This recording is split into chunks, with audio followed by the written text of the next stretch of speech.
অনেকেই দেখা যায় যে এক্সারসাইজ করার পর বলে যে আমার শোল্ডারে ব্যথা করে, নেকে ব্যথা করে, লোয়ার ব্যাকে ব্যথা করে, দেন আরো অনেক ব্যথা করে।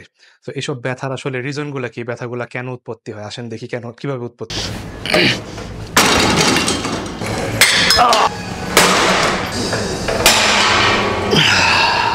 তো এই যে এরকমভাবে ওয়েট ধিম ধুরুম যে ড্রপ করি, এরকম হইলে যে প্রবলেমগুলো হচ্ছে, খালি কিন্তু মেশিনের ক্ষতি হচ্ছে না। মেশিনের তো ক্ষতি হচ্ছে, কিন্তু খালি কিন্তু মেশিনের ক্ষতি হচ্ছে না। পাশাপাশি আমাদের যে জয়েন্ট আছে, আমাদের শোল্ডার জয়েন্ট, ধরেন এই যে ল্যাট পুল ডাউন করতে গিয়ে আপনি ধাম করে ছাড়লেন, এখানেও কিন্তু আপনার শোল্ডারে টান লাগলো, আপনার লোয়ার ব্যাকে টান পড়লো, ধাম করে ছাড়লেন, এখানেও শোল্ডার টান পড়লো, ট্রাইসেপে ছাড়লে ফ্লাই এইভাবে করে ছেড়ে দিলেন। তো এই যে আমরা অনেক সময় করি কি যে ইচ্ছাকৃতভাবে কিন্তু আমরা অনেক সময় ইগো লিফটিং দেখাতে গিয়ে ভিডিওতে শো ডাউন করতে গিয়ে করে ছাড়ি, যে আমি একটু ভাব দেখাইলাম যে আমি অনেক ওয়েট নিয়ে একটু ক্রেজি ভাবে ছাড়লাম। তো এগুলাতে কিন্তু আমরা আমাদের নিজেদের ক্ষতি নিজেরাই করতেছি।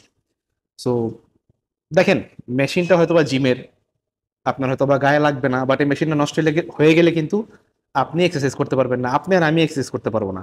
তো মেশিনের যেমন ক্ষতি হচ্ছে, পাশাপাশি আমাদেরও ক্ষতি হচ্ছে।